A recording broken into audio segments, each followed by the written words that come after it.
தான் அல்லாஹ் சொல்கிறான். மேலும் அவனுடைய வழியில் கடுமையாக பாடுபடுங்கள். இது எப்படி? நாம்கே வாஸ்தே இல்லை, கடுமையாக பாடுபடுங்கள், நீங்கள் வெற்றி பெறக்கூடும். அந்த ஒர்க்கு ஹார்ட் ஒர்க்காக இருக்கணும். நைட்டு தூக்கம் கெடணும். புரியுதா? அந்த இடத்துல உன்னுடைய ரொட்டீன் லைஃப் மாறணும். இன்றைக்கி இந்த இடத்துல நான் இன்றைக்கி எனக்கு இந்த கமிட்மெண்ட் இருக்குது, அந்த கமிட்மெண்ட்டை தூக்கி போட்டு அல்லாவுடைய வேலை செய்யணும். இந்த மாதிரி ஒன்று செஞ்சுருந்தேன். இன்றைக்கி ரேலி இருக்குது, இன்றைக்கி பயானும் இருக்குது. நான் என்ன பண்ணுறேன், ரேலிக்கு போகிறேன், நீங்கள் பயான் வேற ஆள் வச்சு மேனேஜ் பண்ணி, பயான் மேனேஜ் பண்ணிக்குவோம். அது நீங்கள் இருந்தாலும் நடக்கும், இல்லைனாலும் நடக்கும். ஆனால் உனக்கு என்ன கிடைக்கும்? புரியுதா? வாங்கி இங்கே கப்பு அத்தனை அடுக்கி வச்சுருக்கோம். என்ன எதில் வாங்கினது கூட இப்போ ஞாபகம் இல்லை. அதெல்லாம் அந்த காலத்தில் வாங்கிட்டு வரும்போது அவ்வளோ இது இருக்கும்.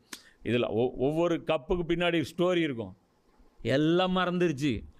இந்த கப்பு எவ்வளோ பெனால்ட்டி வாங்கி நான் ஃபஸ்ட்டு வாங்கினேன்லாம் எனக்கு தெரியுமா? தெரியாது.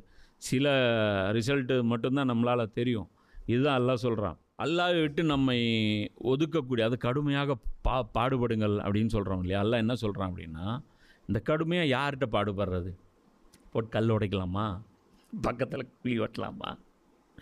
என்ன ஊரில் இருக்க இங்கேருந்து எங்கேயாவது நடந்து போகலாமா? முட்டி போட்டு அப்படி நடக்கலாமா? இதெல்லாம் இல்லை. என்ன பிரச்சனை அப்படின்னா, நீ அல்லாஹ்வுடைய தீனுக்கு ஒரு வேலை செய்கிறேன்னு டெடிகேட் பண்ணிட்டேன்னு வச்சுக்கோ, அந்த டைமில் தடைகள் வரும்.